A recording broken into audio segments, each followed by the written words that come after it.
All right, Celebration Pros. I am so excited to be bringing Ruthie on. Ruthie, how do I pronounce your last name? Sterrett. Sterrett. Okay, so Ruthie Sterrett is a content strategist and founder of a content management agency called the Consistency Corner. And she's able to help small business owners create consistent content that drives revenue through things like quarterly planning, simple marketing, best practices, positive reinforcement, and accountability. A lot of times, creatives and visionaries get really overwhelmed. I'm sure you can relate to that, keeping up with content. So, Ruthie created the Consistency Corner to establish and help create simple content frameworks which build trust and lead to sales every month. We love that. As a retail veteran, she turned herself from a self-taught marketer and agency owner and grew into entrepreneurship with experience in blogging, direct sales, and health and wellness coaching, all while balancing a corporate job in retail marketing and being a mama. As a Midwest native and now in Florida, the same state as most of our listeners here, she lives by the motto, work hard and be nice, and loves to cheer others on in the pursuit of big goals. Thank you for being here, Ruthie. Yes, I'm so excited. Thank you for having me. Yes, and I'm so excited because we just spent the weekend together. She's actually a big part of the mastermind group that I just finished up. And so I'm so excited to have her here, especially as part of the Overcome the Overwhelm series, because a huge pain point in our industry is the management or lack thereof content and social media. So Ruthie, I'm hoping that you can tell us kind of how you got into this space and how you found success in your own business. And then we'll get into the nitty gritty. Yeah. So I had a long career in retail management. And for a long time, people were telling me as I was thinking, like, I always knew once I had a baby that I didn't want to work traditional retail, the overnights, the holidays. I knew I wanted to do something different. And people would say, well, you should do marketing. And I was like, I don't know anything about marketing. Why are you saying that? Like, I went to school for sales. Marketing and sales are different. But then I got into the world of network marketing and just like dove headfirst in learning all things marketing and branding. And it really just like lit my heart on fire, was so passionate about it.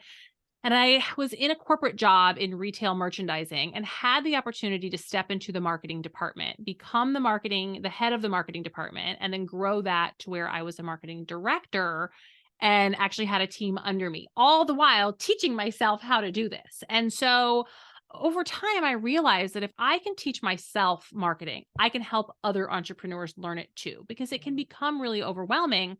And the thing about marketing is it does have to be done consistently in order to be effective. And it's really helpful to have a customized strategy for your business and your bandwidth and your budget, which when we look around the marketplace at our competitors, or even maybe sometimes people in another space, we're like, oh my gosh, I can't do what they do, or what they're doing isn't working for me. So there must be something wrong with me. And you get overwhelmed and upset. And that feeling of overwhelm was something that I was just like, I want to help small business owners not feel that. So when I started my agency, that was my goal, is to either take content management off a small business owner's plate so that they didn't have to do it themselves, or to give them frameworks that they could follow to make it easier if they weren't at a place ready to outsource and have somebody do it for them. And I think that's so true. Like we look at what other people are doing all the time. There's that comparison factor, and we don't see what goes on in the background, the systems that are in place. We think that everyone's just naturally a rock star, but a lot of times there's a lot of framework behind the scenes that you don't, we see the highlight reel, right? Yeah. And, so many of us, we scroll Instagram and we maybe find a couple of Instagram experts or Instagram influencers, as I like to call them, that share these quick tips that feel like, oh, I can do that. I can do that. And then you're like, but that isn't working. Well, that's because they're not giving you the whole story. Marketing they call it a funnel for a reason: attract, nurture, and convert. And so often as business owners, we end up getting stuck in one of those phases.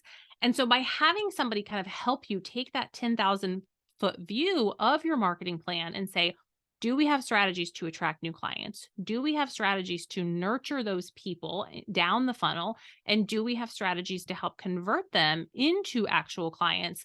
That's a strategy. Throwing up a post or a reel and hoping it goes viral isn't a strategy. Yeah, and I think that's really important, especially to share with this industry. I mean, a lot of people are, they're killing it out there, but I think one of the questions I get most often is like, Carin, you're doing really well. Can I hire you to do my social media? And what they don't know is that I've learned what I've learned from you. So that's kind of, why we're here today. So and they don't realize that I have a lot to learn too. And so what I'm hoping today is that we can kind of go through like content 101 and like Yeah. where is the best place to start, especially for somebody who's like terrified of social media. They've maybe never even heard of like content strategy. Maybe that's like a Yeah. foreign concept to them. Where would the best place to start be? Well, the best place to start, I think, is with the mindset shift of okay content or even bad content is better than no content. Because if you start putting it out there, you're going to get better at what you do. But what I see people do is they put up a couple of posts, they maybe do some stories, they maybe do some reels, they don't get any engagement, and then they stop cold turkey. And they're like, this isn't working. I can't do this. Nobody cares. But then we're never giving our content the opportunity to get better because we are not practicing and working on it. And then because we're not consistently putting content out, our content isn't getting the opportunity to use the compound effect to grow and learn. And when it comes to social media, I do teach like stop the scroll and get off of social media. You don't need to spend 24/7 on there. But as a business owner, you do need to have a consistent presence there. And even for a lot of business owners who I know, they'll say like, well, I get a lot of my business from referrals. Okay, but so do your competitors. So if you have a presence on social media, you have got another way to attract business. People might be hearing about you word of mouth, but then they're going to go to Instagram and check you out. If they Mhm. like your content, they're going to click that follow button. And then when they're ready to hire, because you're consistently producing content, you're going to be top of mind and they will have the opportunity to convert. And so thinking about number one piece of content is not going to save or change your business. It is the compound effect of content over time.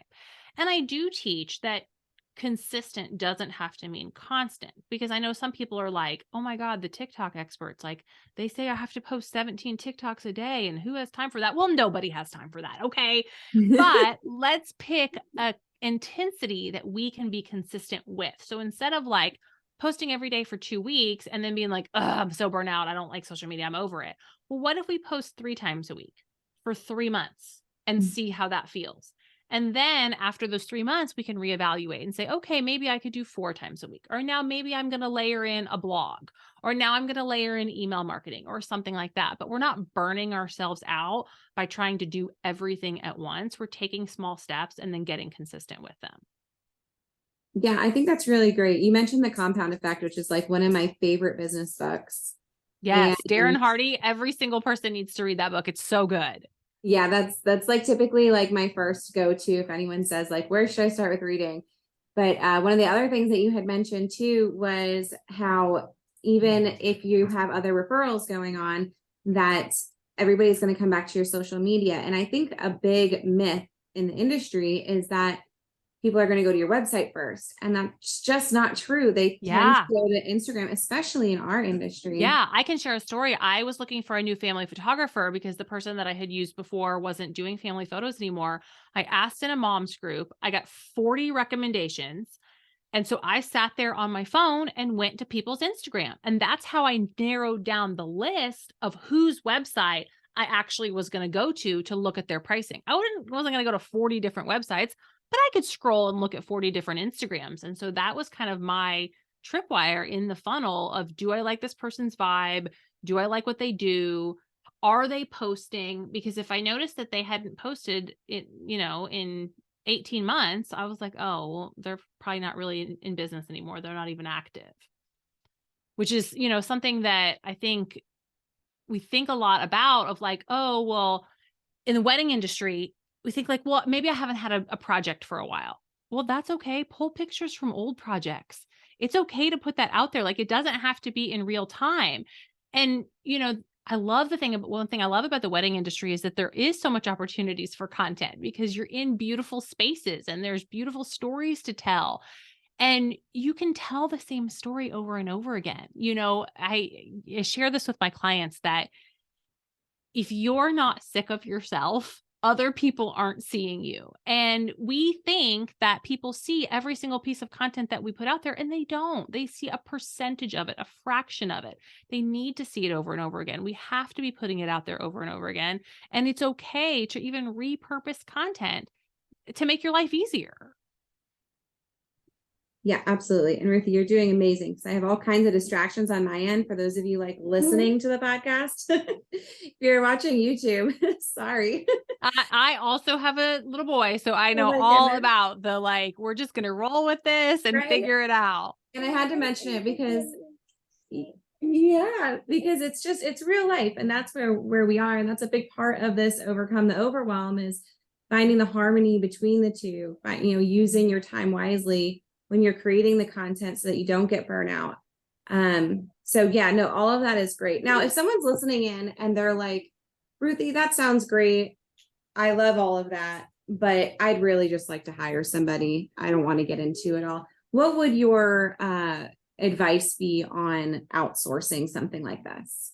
Yeah, I think based upon where you are in your business, it's looking at a done with you option and a done for you option. And those are kind of two stair steps that you can take if you're not sure how much you're ready to invest. Is a done with you option is like a consultation. Somebody is like myself would sit down with you and we map out a strategy. And then you have a recipe to follow of what to post about, what content to create, a schedule to go by, and it makes it easier for you. So you don't have to think about it because you've got enough to think about as a business owner. And then another option, if you really are at a place that you're like, I am at capacity, I don't have a moment to edit pictures or write captions, that's where outsourcing to an agency or a VA for done with or done for you could make sense. And you work with somebody who is a social media professional or a marketing professional and say, okay, what would this look like for you to do it for me? I have the photos because I'm at the events. How can you help create content for me? And typically what we'll see with done for you type agencies is you want to make sure that you have a good relationship with the person who's doing it for you, that they understand you, that they understand your brand, that they understand who your ideal customer is. There's social media management. There's thousands of social media managers. And so finding somebody that you vibe with is important because I talk to business owners who have hired social media managers and they'll be like, yeah, but they just didn't get me and they didn't get my brand. Part of that is you as the business owner having those brand details laid out so that you can hand it off to somebody else. What are your fonts? What are your colors? What are your brand values? Who is the client that you're trying to attract? Those are all things that you need to be thinking about and getting out of your head and on paper so that you can have, whether it's a team member that works for you or an agency or somebody that you're outsourcing to, pick up and carry your brand with the vision that you created for it. Yes, my darling. Waylon's like, oh, that sounds very interesting. One more thing, yeah. Well, yes. So I 100% agree with that. You definitely need to be able to find somebody who can represent your company the way that you would show up.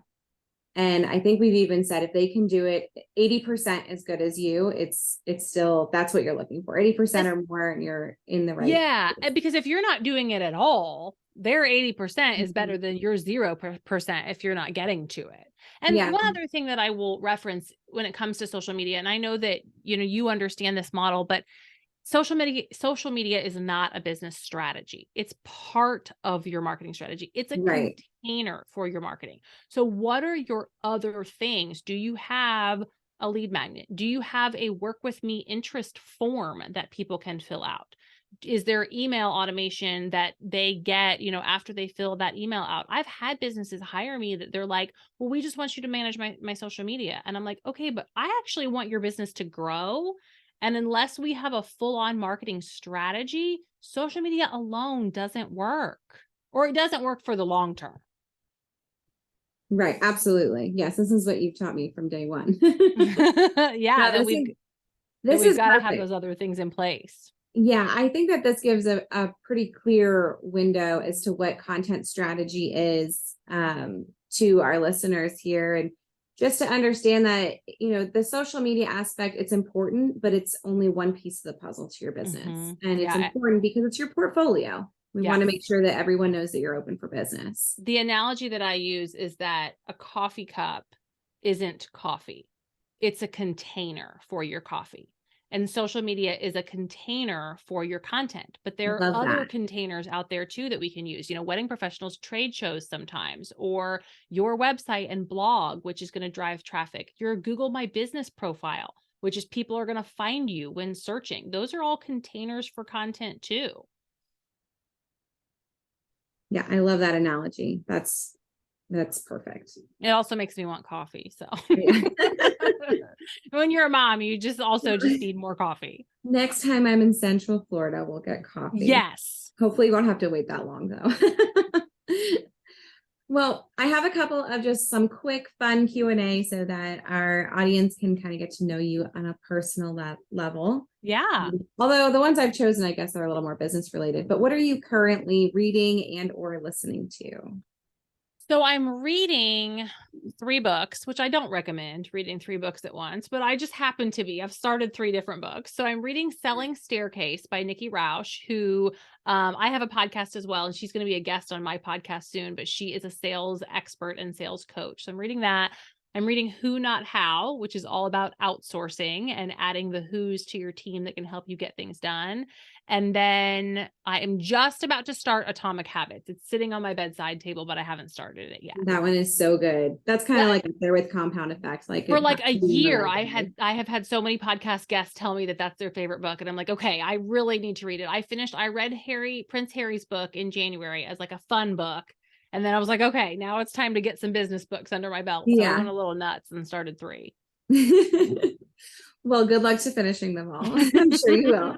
And then if you were to start over today, what is one thing that you would have done differently? That is such a good question. And I almost want to say like nothing, because there was a lesson in every single journey. There was a lesson in the calculated risks. There was a lesson in things that I learned. I started out in network marketing, like in health and fitness coaching, and I learned things along the way that have helped me in my journey. And so yes, I wish things would happen faster. I mean, maybe that's the only thing, is if I could like speed up time, but that's out of my control. So I don't know that I would change anything. Yeah.